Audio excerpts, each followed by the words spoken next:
ये बहुत सिंपल शख्सियत की मालिक थी और बहुत सादगी पसंद थी। तेरा साया जहाँ भी हो सजना। आईना फ़िल्म की मैंने बात की तो उसमें एक गाना और था जो अभी मेरे जहन में आया एकदम से, मैंने कहा वो भी शेयर कर लूँ, और वो था कि मुझे दिल से ना भुलाना।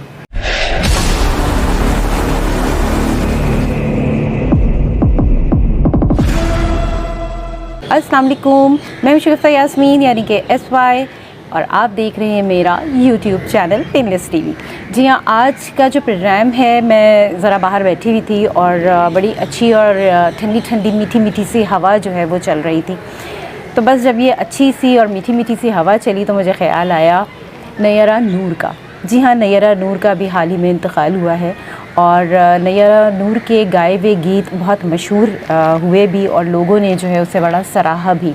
साथ साथ यहाँ पे मैं आपको ये भी बताऊँ कि नैयरा नूर जो है वो आज से तो गानी भी थी, ब्लैक एंड वाइट का दौर था जब से वो इंडस्ट्री में आई और अपनी सिंगिंग का उन्होंने बाकायदा मीडिया पे जो है वो आगाज़ किया।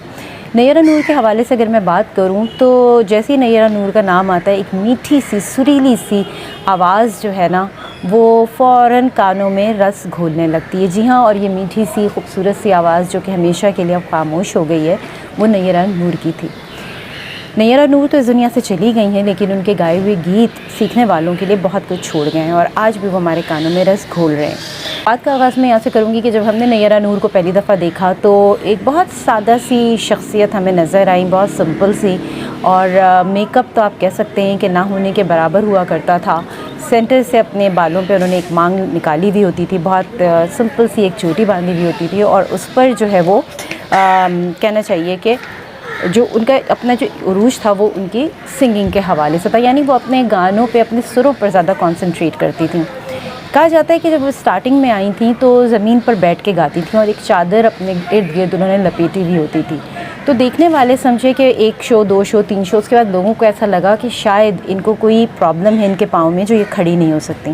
फिर एक दिन जब उन्होंने खड़े होकर गाना गाया तो लोगों को बड़ी खुशी हुई कि नहीं भाई, ऐसी कोई बात नहीं थी, ये इनका अपना एक अंदाज़ था। नैयरा नूर के हवाले से अगर मैं बात करूं तो नैयरा नूर के बेतहाशा गाने और बहुत सुपर डुपर हिट मूवी आईना, जो मेरे ख्याल से बहुत कम लोग होंगे जिन्होंने नहीं देखी होगी, अदरवाइज़ ये मेजॉरिटी ने देखी हुई है। सारे गाने ही सुपर हिट थे, जिसमें एक सॉन्ग था रूठे हो तो तुमको कैसे मनाऊं पिया। ये गाना आज भी लोग गुनगुनाते हैं और शबनम पे पिक्चराइज़ हुआ था और मेरे ख्याल से नैयरा नूर की जो आवाज़ थी ना वो शबनम की पर्सनालिटी के साथ बड़ी अच्छी जाती थी और बहुत सारे गाने शबनम के ऊपर जो हैं वो पिक्चराइज हुए हैं और भी बहुत सारे गाने जिसका जिक्र मैं आज के प्रोग्राम में करूँगी।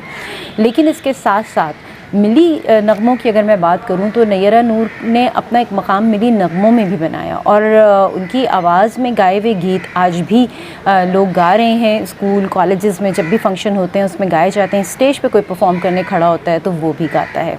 जिसमें एक गाना था वतन की मिट्टी गवाह रहना, बहुत ही कहना चाहिए कि पेट्रियाटिक सॉन्ग एक तो ये, और इतना ज़्यादा पेट्रियाटिक कि आज भी हम सुनते हैं तो एक जोश, एक जज्बा, एक वलवला, एक वतन से मोहब्बत जो है ना वो हमें महसूस होती है। अच्छा, इसके अलावा एक और गाना, इस परचम के साए तले हम एक हैं, ये भी नैयरा नूर की आवाज़ में आप लोगों ने सुना। नैयरा नूर एक बहुत सादा तबीयत की मालिक थी। आजकल आप देखेंगे कि गानों में बड़ा हुल हड़प्पा, शोर शराबा, हर दौर की अपनी एक रिक्वायरमेंट होती है, लेकिन नैयरा नूर की आवाज़ इतनी खूबसूरत थी कि उन्हें शायद शोर शराबा, हुल हड़प्पे की शायद ज़रूरत नहीं थी। गाती थी, दिल से गाती थी, इतनी सुरीली और मीठी आवाज़ थी कि उनको बुलबुल पाकिस्तान का ख़िताब भी दिया गया और इसके साथ साथ उनको निगार अवार्ड से भी नवाजा गया और बेतहाशा अवार्ड से जो उन्होंने हासिल किए। अब थोड़ी सी मैं बात करूंगी कि जी शख्सियत की जो हम बात कर रहे हैं ना, अगर आप शख्सियत के हवाले से देखें तो आजकल शोबिज़ में ग्लैमर बहुत है और मेरे ख़्याल से काम से ज़्यादा जो है वो मेकअप पे, हेयर डू पे, ड्रेसिंग पे लोग बहुत ज़्यादा कंसंट्रेट करते हैं और बहुत ज़्यादा अट्रैक्ट भी होते हैं। आजकल का दौर जो है वो ग्लैमरस दौर है। कहते हैं आप ग्लैमरस दिखेंगे तो चीज़ जो है वो मटीरियल बेचने में आसानी होती है मीडिया वालों को। लेकिन नैयरा नूर के हवाले से अगर मैं देखूं तो बिल्कुल बात उलट जाती है, क्योंकि उनसे ज़्यादा सिंपल शख्सियत रखने वाली मुझे तो कोई नज़र नहीं आई। ये बहुत सिंपल शख्सियत की मालिक थी और बहुत सादगी पसंद थी। लहजे में भी बड़ा ठहराव था, बड़ा आराम से गुफ्तगू करती थी। कभी उनका इंटरव्यू देखा तो उसमें भी ये चीज़ बड़ी वाज़ेह होती थी कि बड़ी आराम से डिसेंट वे में वो बात करती थी और एक समझ बूझ रखने वाली, एक गहरी सोच रखने वाली ख़ातून थी। आईना फ़िल्म की मैंने बात की तो उसमें एक गाना और था जो अभी मेरे जहन में आया एकदम से, मैंने कहा वो भी शेयर कर लूँ, और वो था कि मुझे दिल से ना भुलाना। आप में से बहुत सारे लोगों ने सुना होगा और अब मैं उसका ज़िक्र कर रही हूँ तो ज़रूर उसकी जो एक जिस तरह से उसको फ़िल्माया गया था, मुझे दिल से ना भुलाना, बहुत ही अच्छी तरीके से उसको फ़िल्माया गया था। और जो लोग ये मूवी देखने जाते थे उस वक्त वो रो पड़ते थे। ड्राइविंग का दौर था, लोग ड्राइविंग में इस मूवी को देखने जाते थे। अब तो वहाँ पे शॉपिंग मॉल्स बन गए, लेकिन पहले ड्राइविंग हुआ करता था और बिल्कुल लोग वहाँ जाते थे, अपनी गाड़ियाँ पार्क करते थे और 2 से 3 शोज़ हुआ करते थे, तो पूरे के पूरे देख कर बाहर आते थे। और ओपन एनवायरनमेंट होता था, बड़ा पीसफुल सा एनवायरनमेंट होता था। लेकिन बहरहाल अब जो है वो शॉपिंग प्लाज़ा बन गया, अब इस तरह का कोई ड्राइव इन या कोई इस तरह से एक्टिविटी की जगह हमारे पास बची नहीं है। कहने का मकसद ये है कि पहले इस तरह से मूवीज़ आती थी, फैमिली मूवी होती थी, लोग देखने भी जाते थे, स्टोरीज़ भी अच्छी होती थी। एक और मूवी थी जिसका नाम था घराना। ये गाना जो है वो भी शबनम पे पिक्चराइज़ किया गया था और ये गाना था कि तेरा साया जहाँ भी हो सजना पलकें बिछा दूँ मैं। तो मुझे गाना बड़ा पसंद है, आज भी मैं इस गाने को सुनती हूँ तो मुझे अच्छा लगता है। और आप अगर देखें तो इस गाने में अपना एक चार्म है, मतलब वो जो सिचुएशन है ना वो ज़रूर क्रिएट हो जाती है। जिस तरह से है कि तेरा साया जहाँ भी हो सजना पलकें बिछा दूँ, सारी उम्र बिता दूँ।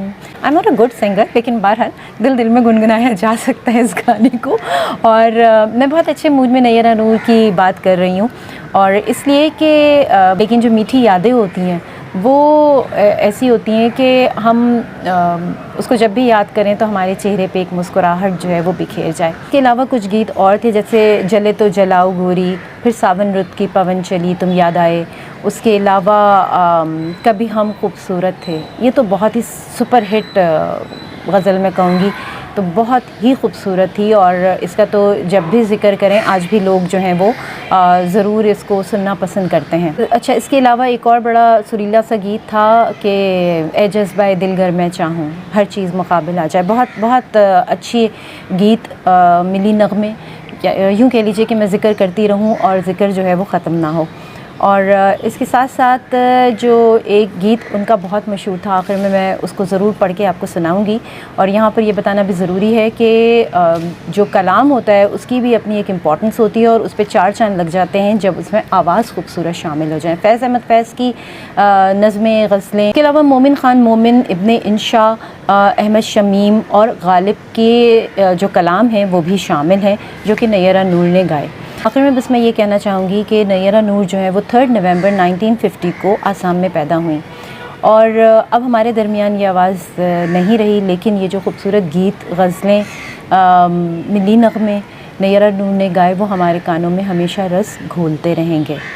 और आखिर में एक बहुत खूबसूरत सी नज़म जो मैं शामिल करना चाहूँगी, नैयरा नूर ने इसको बड़े दिल से गाया और हम लोगों ने इसको बड़े दिल से सुना। अहमद शमीम साहब की ये नज़म है, मैं शामिल करती हूँ। कभी हम खूबसूरत थे, किताबों में बसी खुशबू की सूरत, सांसें साकिन थीं, बहुत से अनकहे लफ्ज़ों से तस्वीरें बनाते थे, परिंदों के परों पर नज़्म लिखकर दूर की झीलों में बसने वाले लोगों को सुनाते थे, जो हमसे दूर थे लेकिन हमारे पास रहते थे। नए दिन की मुसाफिर जब किरण के साथ आंगन में उतरती थी तो हम कहते थे, अम्मी तितलियों के पर बहुत ही खूबसूरत हैं, हमें माथे पे बोसा दो कि हमको तितलियों के जुगनुओं के देश जाना है।